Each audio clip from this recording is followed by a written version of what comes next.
All right. All right, here we go. Good evening. Welcome, everybody, to the Village of Cambridge Board meeting for April 2nd, or April 1st, actually. We're going to go ahead and start with the Pledge of Allegiance and call the meeting to order. I pledge allegiance to the flag of the United States of America and to the republic for which it stands, one nation, indivisible, under God, indivisible, for liberty and justice for all. Here we go. That was different. Yeah.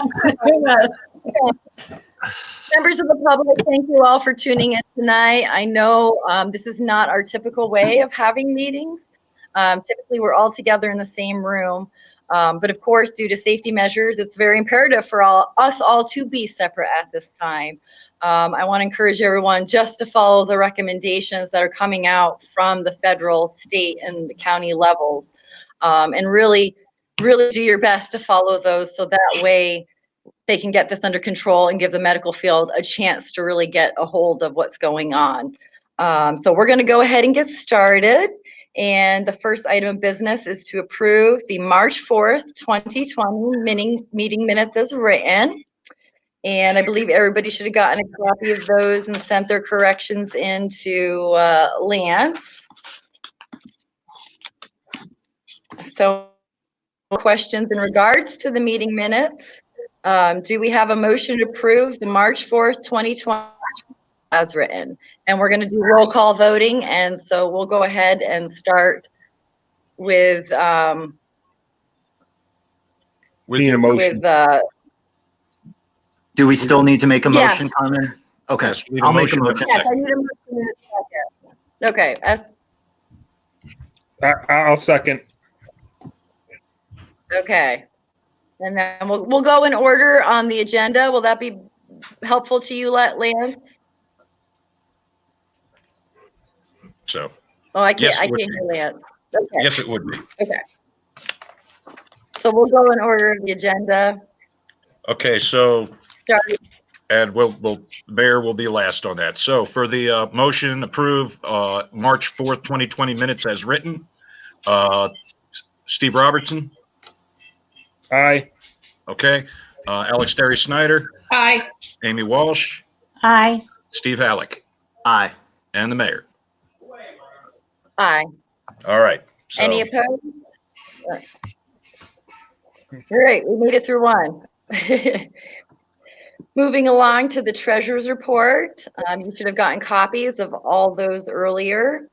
If you want to look through, if you have any questions, I think Les is on here. Have we gotten confirmation that Les was able to phone in for this? I don't see him on. Okay. So we'll go ahead. So yes, if you have the packet in front of you, you want to just go right through it. The total for March's statement of unpaid vouchers is $21,467.41, and the paid vouchers is totaling $1,690.47. I'll give you a few minutes. Those. I guess while we're sort of on the topic, Carmen, how would you like Amy and I to do the bills? Sure. I don't know if Amy's come into the office yet, but should we stagger our times, obviously, and go in when we can?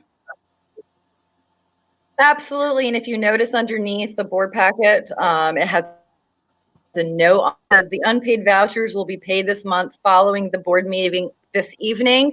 So we're going to go ahead and get those sent out with approval tonight.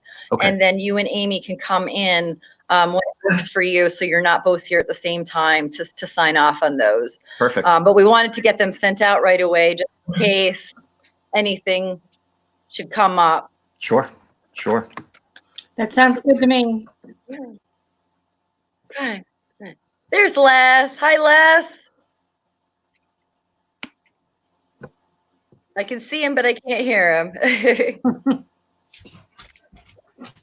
Are you on mute, Les? I think he might be on mute. So you guys have any questions I'm just looking at in regard? the finance here, I'm just looking at what we have. Sure. So I don't have any questions on the bills per se, but I was looking at the treasurer's report, the financial statement stuff. And From Hey. February? yeah, so if you look under the general A fund, I'm not sure which page it is. I have it kind of minimized. But if you look at payroll 18, that was a little over 23,000. And then payroll 19 dropped down to 15,000. And it looks like this wasn't the only department to have a higher pay, like a considerably higher payroll than the next payroll. And I was just wondering if there was a reason for that.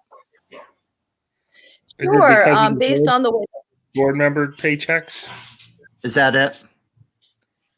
Yeah, because the village board and the board clerk, my wife Danielle, I know that we all got paid in the second pay period for We get February. paid Okay. quarterly. Gotcha. Yeah. All right. That Yeah. would be it. Thanks, guys. Yeah. You're welcome.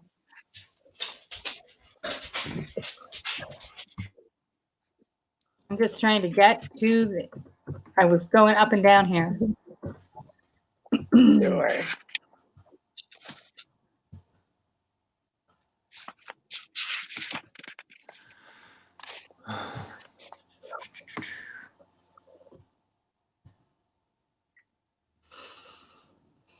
Yeah, just let me know when you're ready. Yeah, those were the only questions I had. So I'll make the motion if that's what needs to happen. But I don't want to hold up any other questions if people have them. But make the motion. No, I'm just looking, that's all. I think Yeah. Take your everything time. looks very standard.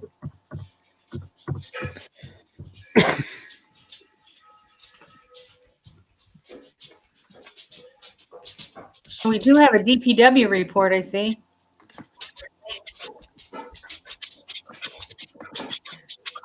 So we have a motion on the floor for the vouchers. Do we have a second? I'll second.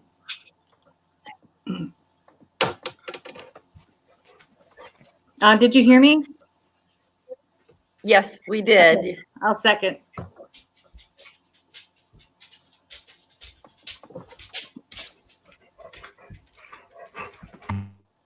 Is Lance going to go around and do the roll call again, Carmen, or? Okay. Yeah, let's see. Gotcha. All right, so roll call vote. Steve Robertson, you're on mute. Wave your hand. There you go. All right, Alex Derry Snyder. Aye. Okay, let's see. Amy Walsh Aye. and Steve Halleck Aye. and our mayor. Aye. All right, motion passes.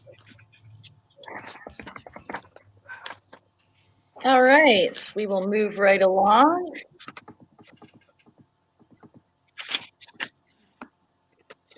And it's up to me, mayor's report. So pretty much the bulk of my month has been working with the changes and all the information coming out in regards to COVID-19.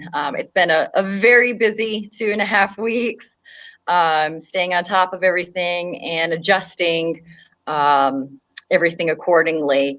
Of course, you know, this has impacted our elections. They've been bumped twice now. They were originally going to be on April 28th, but they now are going to be sometime in June, and we don't have a confirmation as to the date yet.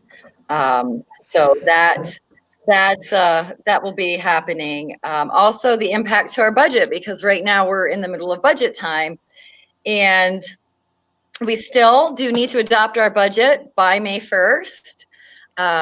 So that has not changed.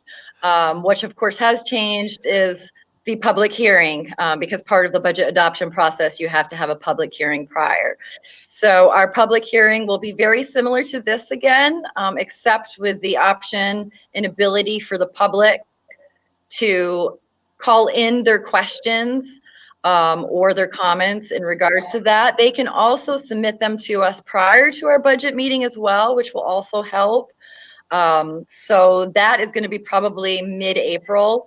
I would like to, if you guys are free Monday night, to have our first budget workshop in a very similar fashion as this meeting, if you guys are free. So you can just email me after the meeting to let me know if Monday night works for you. Also, you'll notice in your packet. That's Monday the 6th? Yes. Okay.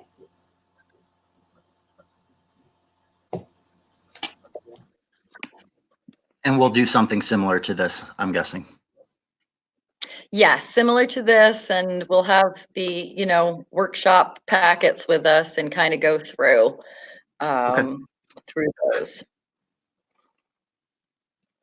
So, of course, we all are having our vote now after our budget time, which is kind of not what we're used to, but we'll just adapt and go with what works for everybody. You'll also notice in your packet, we did receive our state comptroller's fiscal stress report. We get one every year after we do our annual update document, and our stress score for this year was 1.7. That has improved from last year. 2018 score was 12.9. 2017 score was 17.5. And I didn't pull 15 and 16, but I do know in 15 our score was 42. So 42 was just under the 45th mark, which is the cusp for the comptroller coming in and really looking at what's going on. So I'm very happy to see that our score is down to 1.7. That lets us know that, our budgeting process that we've been doing is working and is putting the village in a great position. The fiscal stress monitoring program, their object of the whole doing that is to identify issues of budgetary solvency. So to have those numbers come down and be more appropriate really is great, and I'm very glad to see that. Also, tonight I would like to appoint a ZEO. Amy and I last month did 2 interviews of the candidates, and both candidates were fabulous people, really great, both qualified, but there is one in particular that Amy and I felt would be a great fit. And so you'll see a motion on there to approve hiring of William Reagan for our new zoning enforcement officer. So Amy, did you have any comments in regards to the interviews? We had 2 good candidates, very good candidates. Bill he just had more free time. He had a lot more experience in the field. And he just seemed to be on the same page. He loves the village, and what more can we ask for? But he certainly had read up on zoning. I felt really comfortable with him. Good. Does anyone have any questions in regards to the ZEO appointment?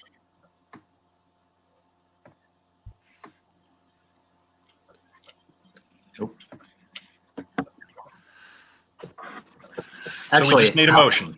How many hours does a ZEO typically work in a given month? I mean, because It is totally Of The course, public ends up It is deciding. totally based on it is totally based on how many applications come into the village or how many complaints or items. I really can't give a specific amount of time. It's not a lot, but then again, some months it could be more. Wait till the summer. right, exactly. Yeah. Seasonal. Seasonal, yes. So the motion reads, approve hiring of William Reagan as part-time zoning enforcement officer at a rate of $13.50 an hour effective April 1st, 2020. I'll make the motion. Okay. So we have a motion from Alex. I'll second. Oh, give it to Steve All right. Which Steve? Robertson. Got it. All right. Motion from Alex, second from Steve Robertson. Okay. Steve Robertson, vote. Aye. Okay. Alex. Aye. Okay. Amy. Aye. Okay. And Steve Halleck. Aye. Mayor? Aye. There we go. Motion passes. One less job for you to do, Carmen. Yeah, that's right. Yeah. Especially right now, that will be very helpful. Yeah, yeah. Yeah. So, So- if we could go back, so, in regard to the budget, I mean, it's going to be extremely unpredictable, right? I mean, the village doesn't get any money directly from the state, but we get money directly from the county, right? Which gets money from the state. So I don't know how to ask the question, but I mean, what happens if state revenue falls through the floor? The state can't give as much money to the counties. That trickles down to the village. I mean, we get 6 months into the next fiscal year and we realize we're not going to get a quarter of the revenue we thought we were going to get. What do we do then? Are there things in place to deal with stuff like that? Sure. I don't have the budget in front of me, but the state aid that we do receive or comes down from county is not the bulk of our budget. Right. The bulk of our That's right. budget is from direct taxes. Right, Yes. right. Also, we do have to anticipate that because of everything going on, taxes being paid may be delayed a little bit. Everybody's out of work. Right. But because we have been working so hard on this budget to make sure we end with a fund balance, that is where our fund balance is going to be particularly handy. We usually end the year with about $150,000. So that money can then be there to help carry us if there are some things that transpire that are out of our control. Gotcha. Cool. All right. Yeah. Yeah. Does that answer your question? Yes, it does. Yeah. The next few months are going to Yeah, be pretty wild. Yeah, and that's why, too, the stress monitoring that the Office of the State Comptrollers does is so pivotal important, because had we been in the position we are when 2015, when we were sitting at the 42 with like $4,000 left in the bank at the end of the year, that would have been very, very hard to deal with it. So, this is the reason to have a fund balance, is for when those emergency situations happen, and we need a cushion to help keep everything going. Absolutely. Great. Yeah. No, that's it. Thank you. I know that You're very welcome. the state is in bad shape. Oh, yeah. Yeah. Very bad shape. We don't even know how big the budget shortfall is going to be. I mean, the governor's talking, it could be as high as $20 billion revenue shortfall. That's an insane number. Yeah. I think the AIM funding that we get is about 11,000. Oh gosh. Okay. Nice. That's good to hear. That's very small amount. So what is AIM? That's the aid and incentives program to municipalities that we get from the state. Oh, excellent. Yeah. Excellent. Yeah. Very small. All right. So we will move along. Department reports, obviously. Before we move on, question. Yeah, I just wanted to share that the EPA public meeting, which had been planned for April 30th and May 1st, has been postponed. We're rescheduling it. We may have a date tomorrow, and I'll share it when we have it. Wonderful. Thank you. Thank you. So fire department report in there, they are going to be doing their hose testing this Thursday. So Pleasant Street will be closed to no through traffic. Pleasant Street is that little tiny road with like 3 houses on it between Academy and Myrtle. They typically do their hose testing there. So that will be going on. And let me just get to the next report. Tom also says that the CFD has been doing its part with social distancing. They're not doing hands-on training right now. So they're doing all of their kind of online training and streaming that. And so the fire department and their members are getting used to the new technology as well. DPW, Of course, they're very limited in what they're doing right at the moment. When the order came down to try to decrease employees and reduce that down to 50%, we had our part-timers stop immediately. And our full-timers, Logan and Matt, are still coming in to do as-needed service. So they did the plowing, of course, when we got the snow last week. They came in for that. But what we're trying to do is trying to keep them all separate from each other, because if one member of our DPW gets COVID, then they're going to all be taken out, and we'll have no DPW. So I do know that we've gotten lots of questions in regards to spring cleanup. We usually start that the second week of April. And I believe Maddie has worked up a strategy for being able to do that without each of the DPW workers being in contact with each other.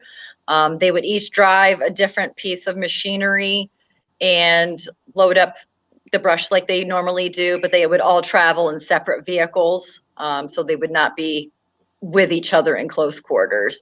So I believe spring cleaning will be able to go forward. I noticed that some residents have already started putting out their brush and leaves, and they're going to get started on it hopefully next week. Maddie just said they've done some maintenance on the vehicles. They're doing the purchase for the catch basins that you'll see along some of our roads. Those catch basins need to be repaired. And he would like a motion to start the 4 10-hour days that they do every year. Usually when the weather gets warm, they switch to 4 10-hour days, and he would like that to be effective on April 15th. That requires an official motion and resolution from us. Yes, to change their work schedule does. Gotcha. Okay. I'll make the motion then. Okay, so the motion with that I hear you giving is approve DPW beginning 4 10-hour day work schedule effective April 15th, 2020. Okay, and the motion is motion from Steve Halleck. Do we have a second? I'll second. Second from Amy. Okay, roll call vote. I got to go back to the roll call here. Let's see. Steve Robertson. Aye. Okay, Alex. Aye. Amy. Aye. Steve Halleck. Aye. And Her Honor. Aye. All right. Also of note with the landfill, the brush dump, Maddie is going to have that open Monday through Friday from 8 to 4. So it will be open during the week. It will not be open during the weekend, simply because we had the trash problem last year and the year before. So residents themselves can take down their leaves between 8 and 4, Monday through Friday. We do ask that if there's another vehicle at the brush pile, when you get there, to please wait in your vehicle and let them leave first, so that way people aren't congregating at the brush pile. So that would be great. And police. So moving along to the police report, for Sergeant Danko, you'll notice there they have a caseload. Officers submitted 13 reportable cases to Department of Criminal Justice for March. Reportable cases for the year is 37. A total of 5 people were arrested in March. Total arrests for the year is 20. Officers handled 39 calls for service, and total calls for service of the year is 117. There was 1 motor vehicle accident for a total of 7 for the year. And in March, 22 traffic tickets were issued for a total traffic tickets of 79. And then he also has at the bottom, and I'll just read what he wrote. He says, let's see, where is it here? Many people right now are misunderstanding the suggestions that the government has put in place in dealing with COVID-19. They are suggestions when it comes to social distance. There is no law to enforce it. It's on the public to practice it. There is nothing law enforcement can do to make people stand 6 feet apart. You are free to move and travel until otherwise said. Properties like the school can close down and we can act on that. But as for people walking down sidewalks and not being 6 feet apart, our officers cannot go and enforce that. I also received some messages in regards to kids congregating at Stewart's or Cumberland Farms, and why our officers were not responding to that. Sergeant Danko was going to reach out to those businesses and remind them that it was their duty to make sure people were not congregating on their property. Our officers can't go and arrest anybody for being out in public or congregating. So it's all on us to be responsible. And going on to the youth report. Oh, actually, Carmen, yes, you have a question? yeah, sorry. I know Sergeant Danko is probably not on the line. He would probably be best to answer. So, I mean, are him and his officers not pulling cars over because they need to stay away from people? What are they doing about like people who speed through town and things like that? They're exercising discretion and kind of being a little more lenient on some of the mild traffic. If someone's really speeding through the village, they're going to pull them over. Of course. So they're trying to do that, but they've been getting directions from county in regards to personal protective equipment that they need to have, the sanitizer, gloves, etc. Yeah. So they're getting some of those. The police station itself is not open to the public. They don't allow the public to come in. They actually come out to the curb and meet the person at their car if they stop by with a complaint, instead of letting them into the building. So they're doing that. Also too, with all of this, the courts have been shut down as well, and for 45 days. So issuing all those tickets, the smaller things, they're trying their best to keep order, but not be over excessive that we're going to have a backlog of court work for everybody with some of the small stuff that typically would get thrown out anyway. Gotcha. So this might be a strange question, and I see Sergeant Danko used the word martial law in his report. Obviously, that would be something that would come down from the state, but do you have authority as the mayor to issue martial law within the village or issue a curfew and say people can't be out? Yes. In order for the village to do that, I would have to declare an emergency. Okay. And then we would be able to institute a curfew. But yes, the village does have the ability to establish a curfew if we chose to. Fair enough. Great. Thanks. Yeah, we want to be careful using the words martial law, though. That's martial law, curfew, right? Yeah. Big difference between a curfew and martial law. There is. Yes. Yeah. Good point. Thank you. Yeah, and honestly, a lot of the calls you woke me up. A lot of the calls I have received are asking me if there is a curfew or martial law, and there is not. There is nothing. These are all recommendations. We're being recommended to stay home. They're asking us to stay home instead of forcing us to stay home. So if Sergeant Danko or one of his officers sees like a group of 3 to 5 kids walking down the street, can they stop them and say, go home? Is that a big enough group? I'm really curious about how all this works. They can stop and say, hey, you guys, what's going on? Gotcha. Why don't you talk to your parents? Yeah, I mean, they do that. They do that when there's non-COVID, if there's, especially at night, if they're like when we were having the problems with vandalism. They can do that, but not going to, because there's really no legitimate, thing for them to do.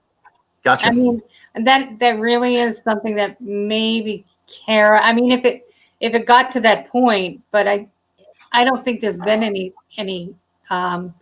mandates.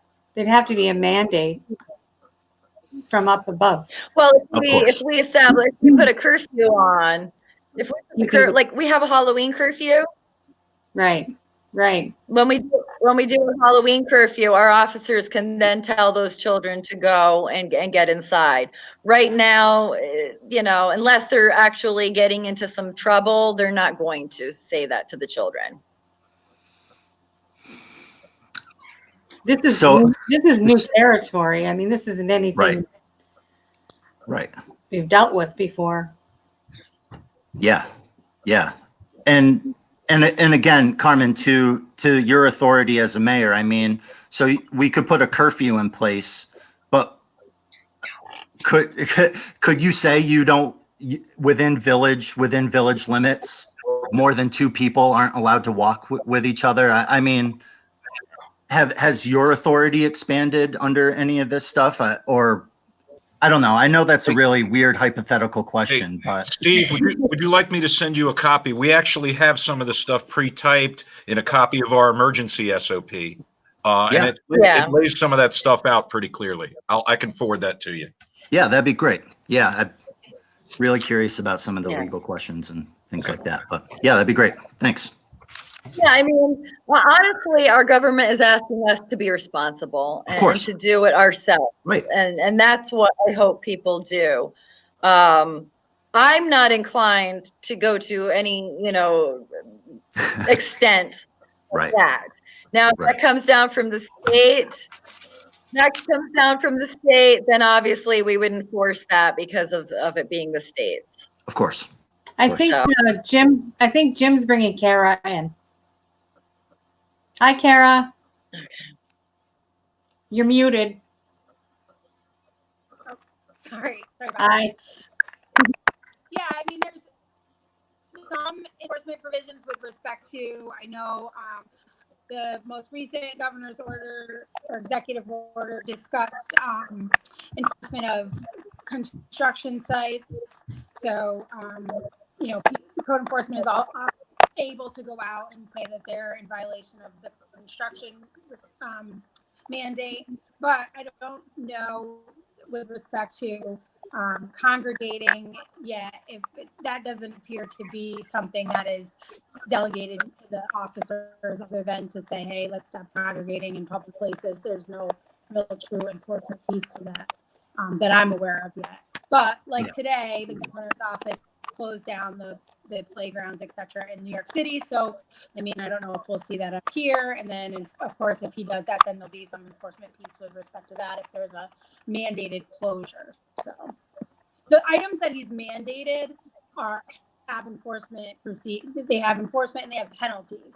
So, for instance, my office, we are non-essential. Our office is closed. It's a public health law violation if we're open and operating as usual. So that carries through with, you know, the non-essential businesses. And for every type of organization, there's for how he's identified it. So bars, restaurants, gymnasiums, if they remain open in violation, there's a penalty provision there. The congregating, there doesn't really appear to be a penalty there yet. Now, when you said, Kara, when you said construction,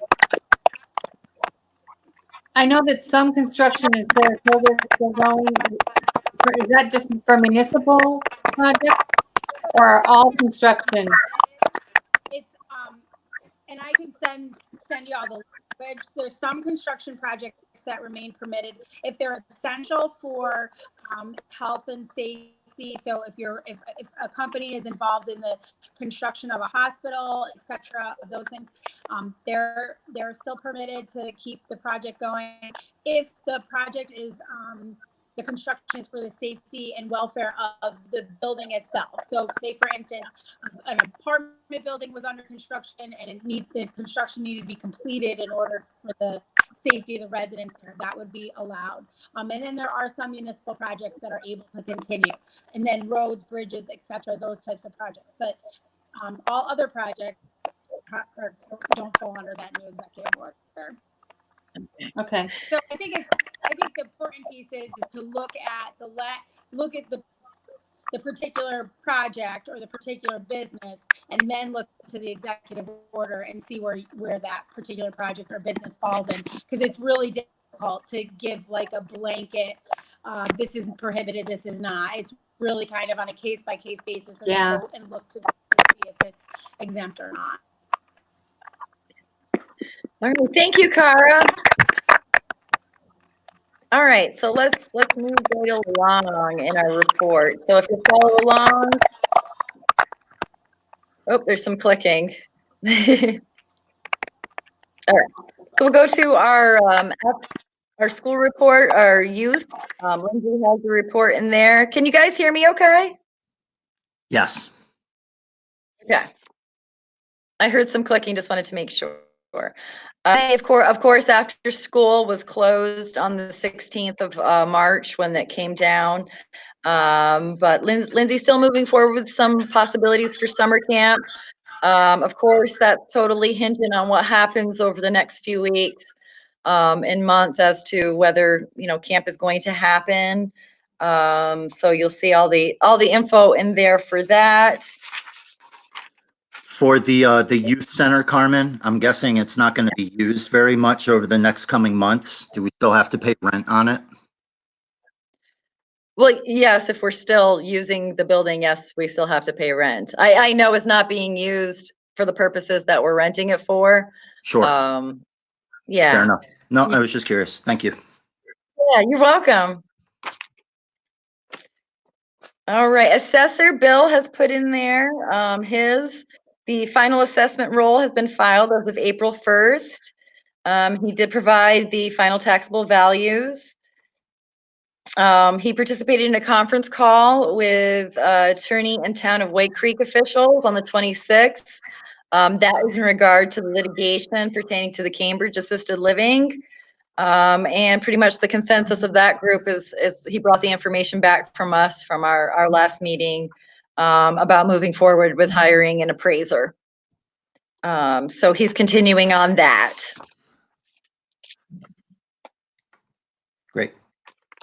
In zoning enforcement, I only had a couple one sign permit that was issued for a business in town, wanted a new small sign.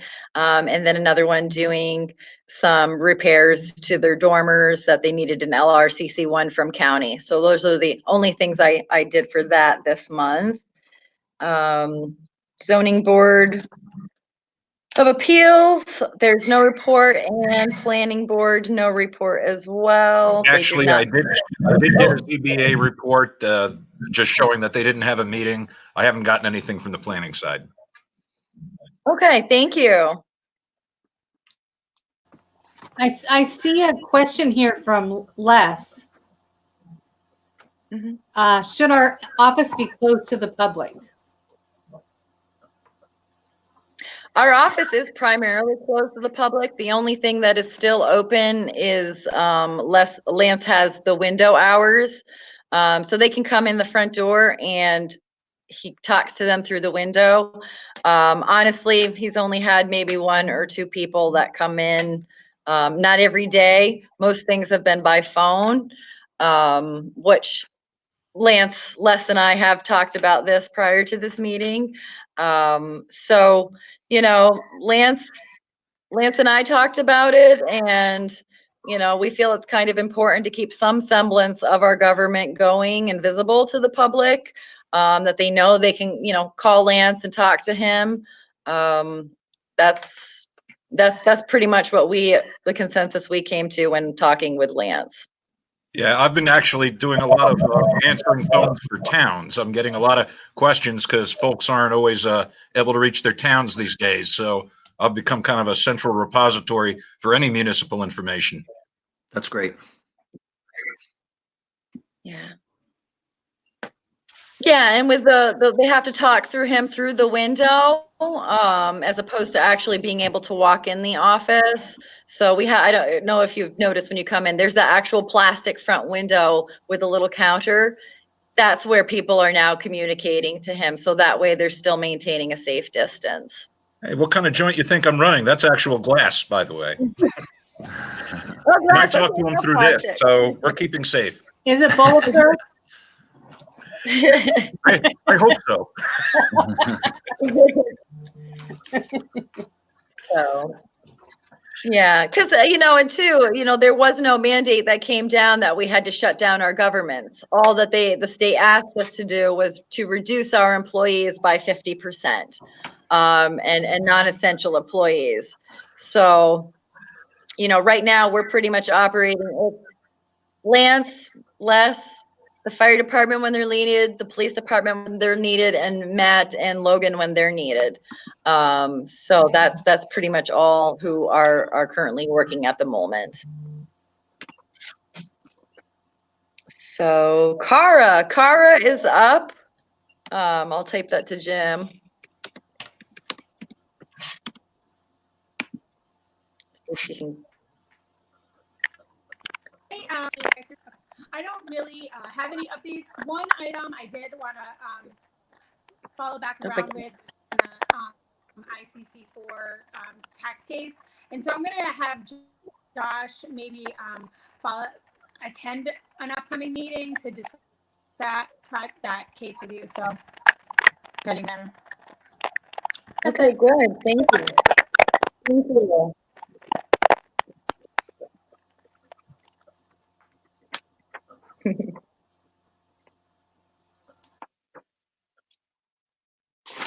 All right, and there's no report from our historian.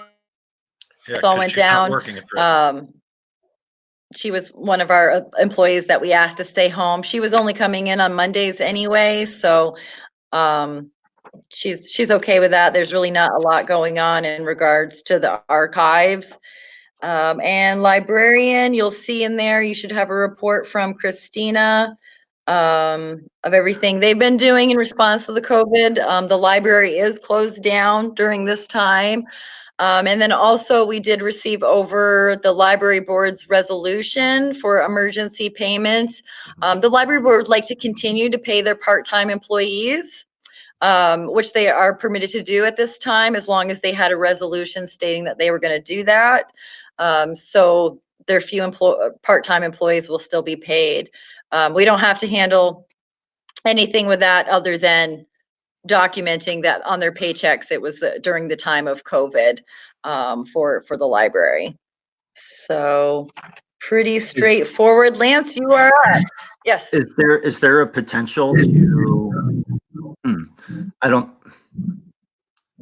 know. Is there a potential to see some kind of funding I'm not thinking of the right word, but to reimburse us or the library for paying them? I don't know if there's any funding available. Just talking out loud now. Yeah, well, we don't actually fund the library other than the 25,000 that we do, and then the rest of their funds is from the towns and the school. So the library board themselves, they could look into seeing whether there's funding or relief for libraries during this time. You're right. Yep, fair enough. Thanks. Yeah. Okay. You're welcome. All right. What I've got for the clerk report, pretty straightforward. Did a 25 birth and death certificates, most of that before the stuff hit the fan. Really, I think in the past week had one person who came in and needed one. Practical impact of the spring election. You see it in there, but I'll just read it into the record here real quick. This was NICOM's answer to me when I said, hey, we're changing this is when I thought the election was going to be on the 28th, but it really applies to any date change. And they just said there are so many unanswered questions about when the postponed election will occur and many unresolved issues that must be resolved before the postponed elections move forward. And that talks, the timeline that I start going over around November. All of a sudden, how that legal timeline now gets altered with the new dates. I need to make sure I have that information before I start taking my actions. They said they're working on getting further guidance and advice from the governor's office and the state board of elections. So basically what I'm in right now is I'm basically in idle mode, waiting for something to come so I can move forward with the elections. The only guidance I really have otherwise is make sure that I secure all the absentee ballots that we've received thus far, because we have about 35 of them, in case they are still applicable towards the next election. Not saying they are, that's still what I'm waiting for. And lastly, the only other item that I have is, everything stopped, but I guess the tour of the Battenkill folks are still working hard. I hope from home. Anyway, we have a motion. They wanted to change the date because they're not going to be doing the 9th of May now. The motion is simply approve rescheduling date for Tour of the Battenkill from the 9th of May to the 12th of September 2020 with the same course and administrative information as the May race, pending receipt of updated insurance, if someone's willing to make said motion. So, I mean, there aren't any, are there any unintended consequences that we should think about by moving it to September? I mean, that's on a Saturday, right? So there'll probably be a high school football game that day in the village. I mean, are there things we should be worried about or thinking about? I would say does it really matter? If this were a few years ago, yes. Now they really just kind of nick into the village and head up 313. That's right. That's right. So they don't call. really shut That's us right. down anymore like they did before. That's right. All right. Yeah. No, good point. Right. Very good point. I'll make the motion. Thank you, Steve. I'll second. Okay, I'll second. Okay, we got a second from Steve Robertson. Okay, by roll call, Steve Robertson, Aye. Alex, Aye. Amy, Aye. Steve Halleck, Aye. and the mayor. Aye. Thank you, ma'am. All right, so motion You're flies. welcome. Right, any other questions or comments before we adjourn this evening? Pretty light meeting for us. So I want to give you guys, if you had questions or comments, the biggest thing is for us to knock out the budget. So Monday night, if we could begin that would be great. And we have, I know we're just about to wrap the meeting up and I don't want to get too in the weeds because it's so early. We don't know what's going to happen, but obviously we move forward with our budget without assuming the firehouse. Yes. And here we were going to be discussing this at our budget workshop that Awesome. the public can also attend and view. But since you raised the question, I will go ahead and answer what I've been working on actually this week. So now our budget has to be passed prior to the firehouse vote. So we cannot include the firehouse in our budget because we don't know if it's going to pass or not yet. So my thoughts for this and addressing this is that we keep the $100,000 from Ackley still in our budget moving forward for the year. For this year, a 0 increase in the tax rate. We keep it flat with the Ackley in there. And then when we have the vote in June, if the public votes yes to the firehouse, because we're already in the new year, our first payment for the firehouse would not be till June or July of 2021. And therefore the tax increase would happen next year and not this year. If the firehouse does not pass, then we can take that money and make the much needed repairs to the current firehouse that we have. So this year, the goal is to flat, no increase in the tax rate. And if the public says yes to the firehouse, that would not happen until next year. Great. Thank you. You're welcome. We'll talk more in depth on Monday too. Awesome. And you'll see the numbers in front of you. Yeah. Great. All right. Any other questions? If there's anything you need, Carmen, I'm around. I'm kind of, in the house. But if there's anything you need, let me know. I will. Thank you. Thank you, guys. And this is a strange, All right. strange journey. Yeah. Yes. Strange. Do we have a motion to adjourn the meeting? I'll make the motion. I'll second.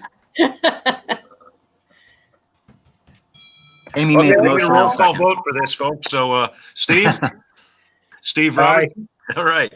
Amy, Aye. Alex, Aye. Steve Halleck, Aye. Mayor, you know what you got to do. Aye. Thank you guys so much. Thank you. Thank you. Thank you. All right, This worked everyone. pretty well. And Great night. thank you to Jim for setting this up. Yeah, thank you, Jim. Yeah. Yes, Thank you. thank Thank you, Tim. you. Now, can I just Have a leave good it night, up everyone. until Monday?